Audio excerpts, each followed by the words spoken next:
Broadcasting live from the University of North Texas, this is NTTV News at Noon. The United States and Iran signed a ceasefire last night, but people across the world are still feeling the effects. Major corporations react to fluctuating oil prices.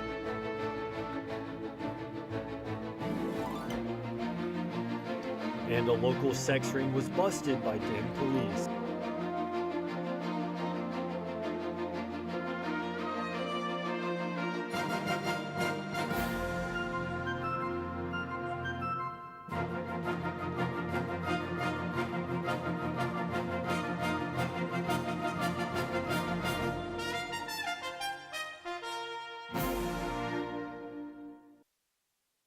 Joining NTTV News at Noon, I'm Leah Correas. And I'm Jaden Crumpton. The war in the Middle East has paused with a 2-week ceasefire agreed upon between the U.S. and Iran, and both sides are claiming victory. CNN's Reed Binion has the latest.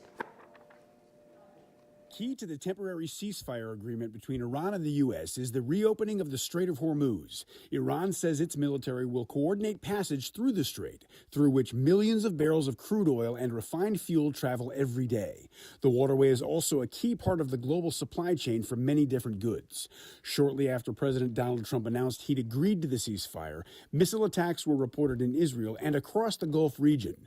An official said the U.S. military paused strikes on Iran, but according to an Israeli military spokesperson, Israel was still carrying out strikes as of late Tuesday. Some have expressed concerns over details reported about the ceasefire deal. Former Republican Congressman Adam Kinzinger writing, quote, "Good Lord, if we cede control of the strait to Iran and agree to reparations, this will be the biggest humiliation in American history." Democratic lawmakers saying the ceasefire isn't enough. Well, a 2-week ceasefire is insufficient. We need a permanent end to Donald Trump's reckless war of choice. House Democratic leader Hakeem Jeffries again calling for Congress to rein the Trump administration in. House Democrats have demanded that Speaker Mike Johnson immediately reconvene the House back into session so we can move a war powers resolution. I'm Reed Binion reporting. Amidst peace between the U.S. and Iran, Israel has struck central Beirut. Lebanese officials estimate dozens have been killed and hundreds injured. Israel says last night's ceasefire does not apply to the war with Iran-backed militant group Hezbollah in Lebanon, though mediator Pakistan says it does. The strikes came in the afternoon with no warning. And for U.S. residents who've been struggling to pay for gas, the ceasefire may bring some relief. As of earlier this morning, West Texas Intermediate crude is trading below $100 a barrel. That's a large improvement from yesterday when the U.S. benchmark topped 116. WTI is still well above the pre-war price, though. The global oil benchmark is Brent crude, which was also below $100 a barrel today. Stocks are rebounding in global and U.S. pre-market trading, but this all could be temporary. The war with Iran as it stands will only be paused for 2 weeks, and it's still unclear when and how the Strait of Hormuz might reopen. As oil prices see a potential decline, other companies such as Delta Airlines have yet to follow suit. Delta Airlines says it expects to increase ticket prices later this year. The carrier says aviation fuel costs were up 14% in the first quarter and is predicting a $2 billion increase this quarter. The war is driving up jet fuel prices all over the country by choking the flow of oil through the Strait of Hormuz. Delta is also increasing its baggage fees, but says it has not seen a decrease in summer bookings. The effects of the war may go beyond flight prices, as JP Morgan CEO Jamie Dimon warns investors about the potential impact it could have on the U.S. economy. In his annual letter to shareholders, Dimon says the U.S. economy started strong this year, citing tax cuts and deregulations issued by President Trump. This helped insulate the country from global economic issues so far, but Dimon warns that there will eventually be a tipping point. He mentions the risk of persistent oil price jumps from the Iran war could alter the global supply chain, creating a ripple effect throughout the U.S. stock market, similar to what happened during the pandemic. In that same statement, he claims Trump's One Big Beautiful Bill could boost Americans' GDP by about 1% and praises massive spending on AI for helping drive company productivity. While the GDP and stock prices have potential increase later this year, home buyers in some parts of the country are having to deal with the struggling housing market. CNN's Ivan Rodriguez has more. The issue of housing affordability and supply can vary drastically between housing markets across the country. Particularly in the Sun Belt, there actually are plenty of homes for sale right now. And that's largely because there was a building boom in Sun Belt areas over the past few years. There was a lot of in-migration, a lot of job growth that spurred builders to build. While housing supply in some states is positive, Jeff Ostrowski with Bankrate compares it to other areas where the picture is more complex. In places like the Rust Belt and the Northeast, there's a shortage of homes for sale. There was not a lot of new construction in those areas over the past few years, and as a result, prices are still going up, and there's still a shortage of homes in those parts of the country. Last month, the Senate passed a major housing reform bill. The measure seeks to encourage local governments to expand housing development, remove regulatory barriers that critics say slow construction, and expand manufactured housing, which can often be built faster and at lower cost than traditional homes. It remains to be seen if it can pass the House as is and comes after the House passed a similar, slimmer package.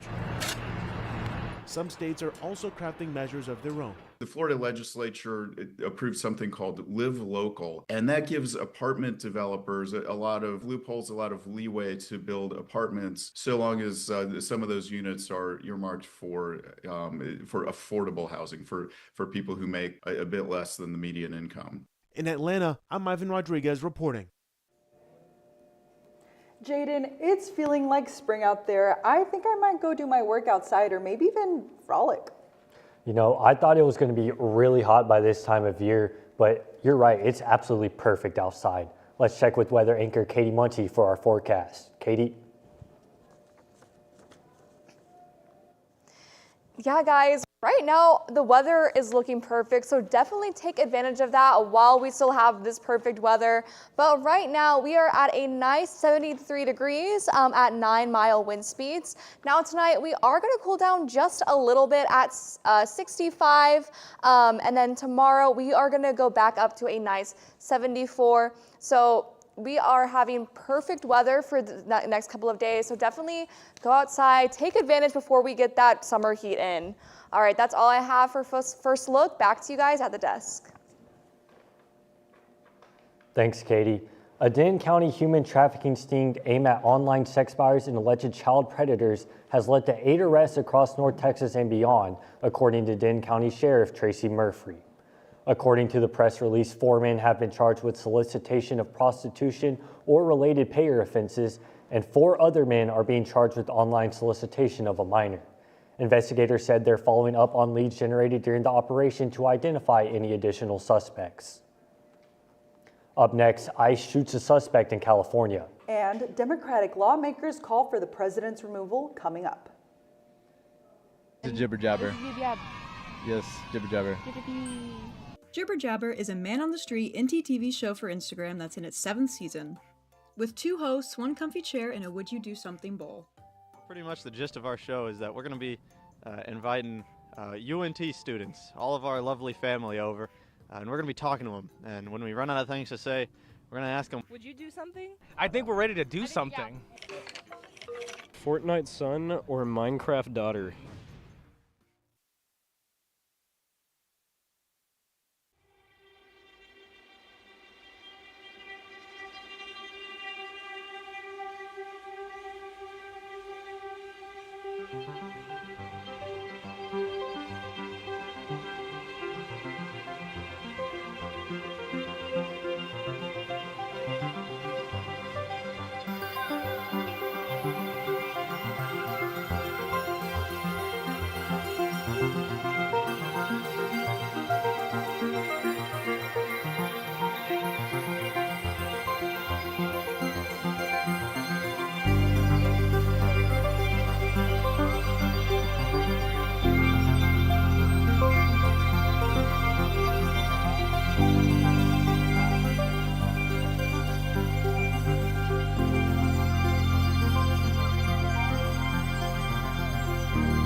ICE agents shot an alleged suspect wanted in El Salvador for gang affiliation yesterday morning. CNN Charlie's La Pastora has more.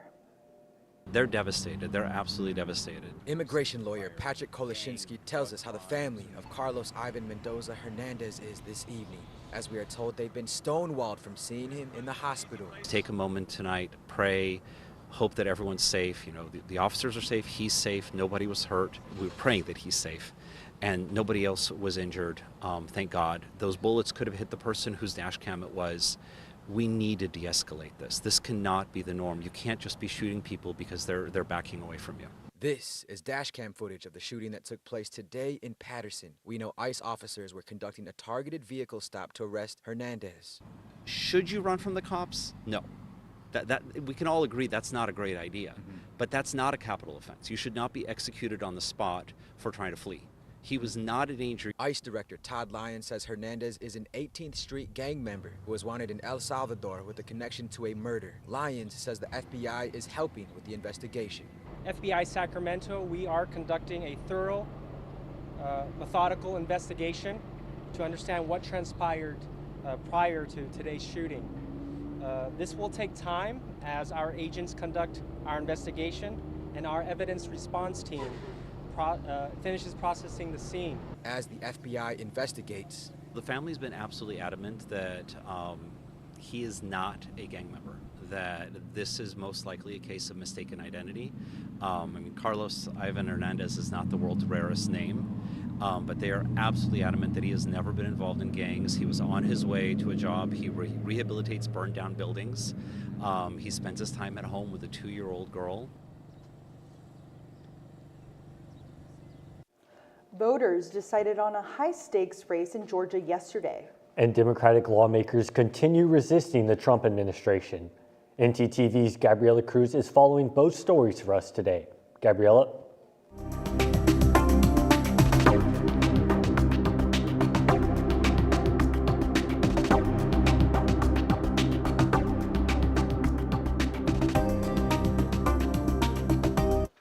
Thanks, guys. Former Georgia Representative Marjorie Taylor Greene is now among those calling for President Donald Trump to be removed from office, urging action through the 25th Amendment.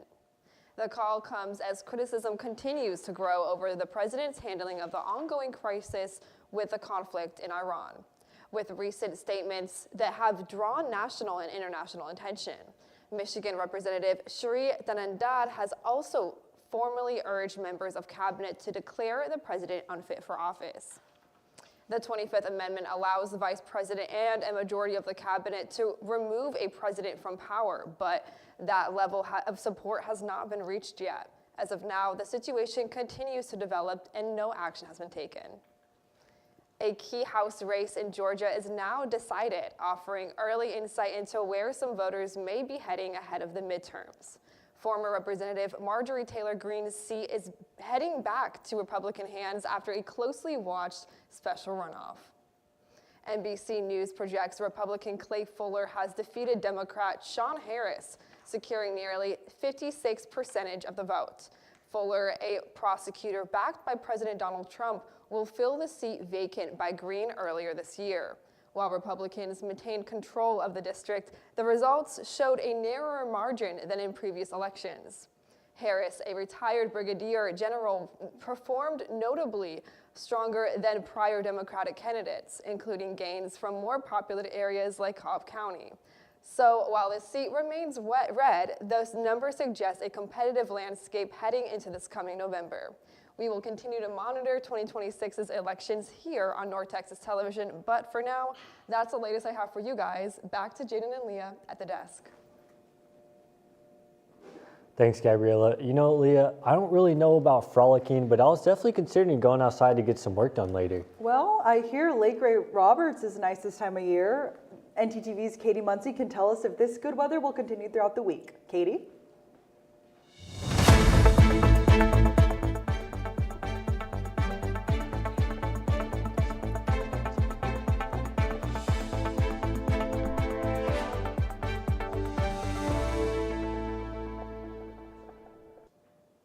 Thanks, guys. Yeah, Jaden, I would definitely recommend frolicking. It is so much fun, especially in this weather. And Lake Ray Roberts is also pretty nice this time of year. All right, let's go ahead and take a look at our full weather. All right, right now we are at 73 here in Denton, 73 in Gainesville. We're looking at 70s all across the board. We are at 72 in Bowie, 71 in Decatur, 73 in Graham, and then all the way at 71 in Stephenville. All right, over in Paris, we are at 72, 74 in Sulphur Springs, 73 in Sherman, and 74 in McKinney. Now let's go ahead and take a look at our state map. All right, we are at 73 still here in Denton, 73 in Oklahoma City, 68 in Amarillo, 70 in Abilene, and all the way in El Paso, we are at 74. And then it looks like we are at 75 in Shreveport and 77 in Houston.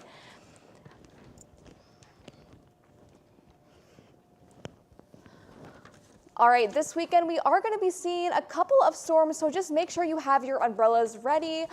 We are going to still be in that light 80s to high 70s forecast. Saturday looks like we have a 44% chance of rain. Sunday we have a high percentage at 84% chance of rain. However, it looks like it's going to clear up on Monday with 83 degrees and only 20% chance of rain. However, we are going to get some more storms on Tuesday and then going into Wednesday. That's all I have for full weather. Back to you guys at the desk.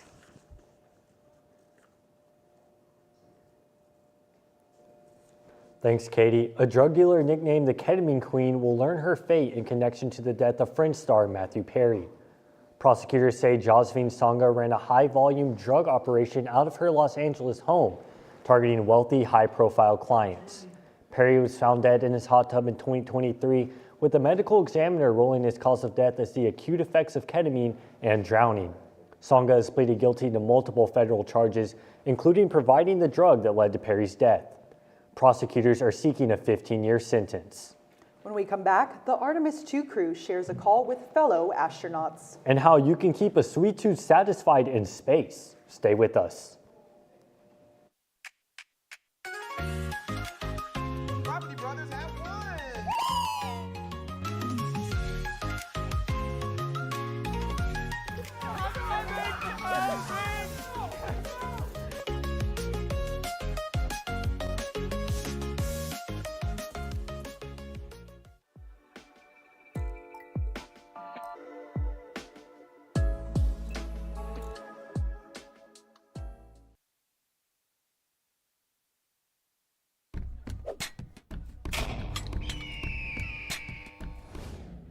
What does Talons do?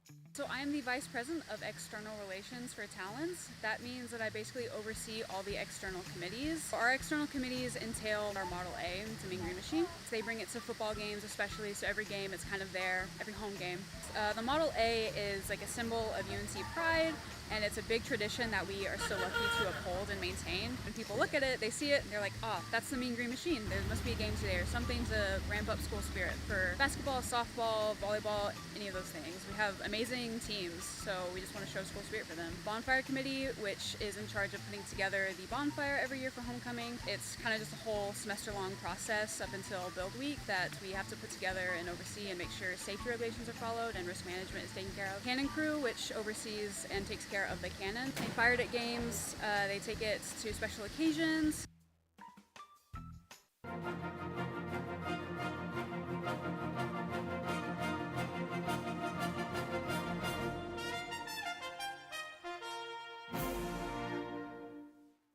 The Artemis II crew is on their way back to Earth following a historic flyby around the moon. Yesterday, the astronauts took time for special phone calls with fellow astronauts aboard the International Space Station. Artemis II's Reed Wiseman spoke with Christopher Williams on the ISS, reminiscing about their time on Earth before launch.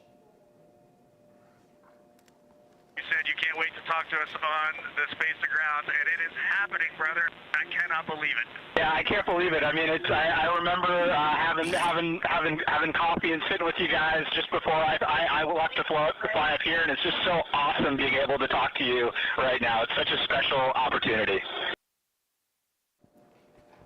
The Artemis II mission is scheduled to end Friday with the return of Orion.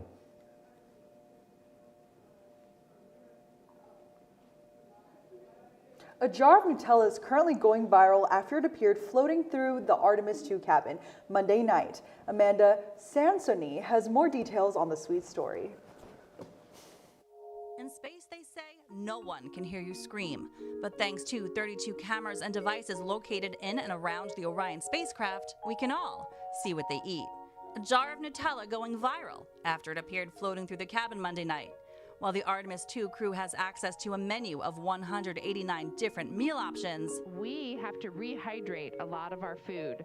The chocolatey hazelnut spread may be the tastiest bite of home. As the Artemis astronauts plan to journey home from the stars, a set of stairs that once brought Earthlings closer to the heavens is going up for sale. This is section number 1 of the Eiffel Tower's original spiral staircase that connected the second and third floors of the tower when it was built in 1889. And it could soon be yours. That is, if you've got high ceilings and deep pockets. The 9-foot-tall structure is comprised of 14 steps and is expected to fetch between $140,000 and $175,000 when it goes up for auction next month. As a piece of history finds a new home in Paris, a home belonging to a famed former French minister is revealing history here in the U.S. A team of archaeologists unearthing a brick kiln from the 1700s at Thomas Jefferson's Monticello home. We started excavating down carefully layer by layer, immediately started hitting brick. The discovery was made during inspections for some upcoming construction at the site. This is an active site of research and interpretation and storytelling. The kiln was used to make bricks for Jefferson's home. Now, more than 2 centuries later, it's helping to add to the foundation of what we know about the past. There's stories that are still out there waiting to be told. But take a look at this. I'm Amanda Sansoni. Well, I've never been to Paris yet. I don't know if they play baseball there, but what do you think? I think France had a team in WBC, but not very good at all. Our sports anchor, Christina Orozco, has more on the story of last night's brawl in Anaheim. Thanks, y'all. Stay tuned after the break for more information on the Dallas Stars, the Texas Rangers, and the beef between the Braves and the Angels in last night's game. Welcome back to Late Night at North Texas. Late Night at North Texas. Late Night at North Texas. Color the world with peace and joy. Tell me, Diva, what's the tea?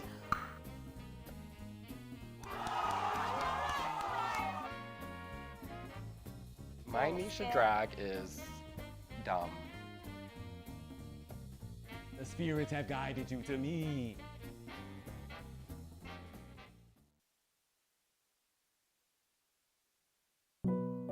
I'm so tired. I feel ugly. I'm not okay. I didn't know UNT had counseling services. Maybe I should check it out.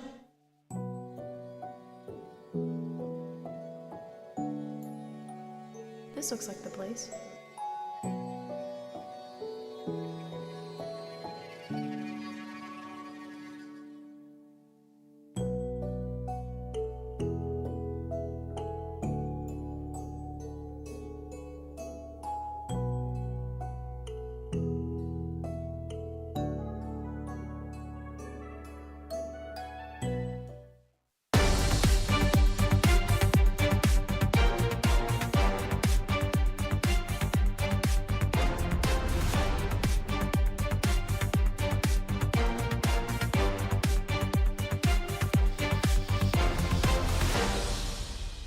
The Dallas Stars won in overtime in last night's game against the Calgary Flames 4-3, eliminating them from playoff contention. Wyatt Johnston scored the winning goal with an assist pass from Jason Robertson. The Stars were down 3-1 in the third period after their first goal from Justin Ritkovian, but came back from goals from both Johnston and Robertson that sent them into overtime. Jake Ottinger stopped 17 shots to help the Stars get their tough win, which is big right now for the Stars as we near the end of the regular season into playoffs. Dallas is 2 points ahead of the Minnesota Wild for second in the Central Division, leading up to their match on Thursday evening at 8 p.m. Central. The Rangers faced the Mariners last night for the second game of their series, getting the dub 3-2. Nathan Eovaldi got the win after pitching 6 innings and hitting 1,500 career strikeouts while doing so. The Rangers scored all their runs in the 5th inning. Evan Carter got his RBI after bringing in Jock Peterson on a single, and Kyle Higashioka gave the lead to Texas after his 2-run homer. The series finale is this afternoon with Mackenzie Gore pitching for Texas and Brian Wu starting for Seattle. They play at 1:35 this afternoon and will be heading to Los Angeles after for their series against the Dodgers this weekend. And speaking of California, the benches cleared last night in Anaheim between the Los Angeles Angels and Atlanta Braves in the 5th inning. Reynaldo Lopez pitched up into the backstop behind Jorge Soler at the plate, and Soler did not take that kindly. Soler homered in his first at-bat, followed by a hit-by-pitch in his second at-bat. After a staring match after the high pitch, Soler charged the mound and threw a few punches at Lopez, who had the baseball in his right hand and glove on the other, all while trying to take a few swings at Lopez. Both teams came onto the field for their respective players and tried to calm the situation, and it doesn't seem as though anyone got hurt, thankfully. Both players were ejected after the whole ordeal, and the Braves ended up getting the win 7-2 after all the ruckus. The two teams play again this afternoon, and we'll get to see who gets the series win and if any bad blood continues today. Thank you, and back to you guys at the desk. Leah, have you ever been to Europe? Not yet, but I'll be. Well, I have. And did you know a piece of the Eiffel Tower could be yours? Yep, part of its original staircase will be up for auction this month. The piece, which used to connect the 2nd and 3rd floors of the tower, is 9 feet high and 6 feet wide. Current estimates expect the piece to fetch $175,000. Thanks for watching. You know, I actually saw the Eiffel Tower and other parts of Paris and Versailles, and I went to Italy. That's awesome. Thanks for watching. And I went to London. Great. Thanks for watching NTTV News at noon. Join us again tonight at 6 and tomorrow at noon here on North Texas Television.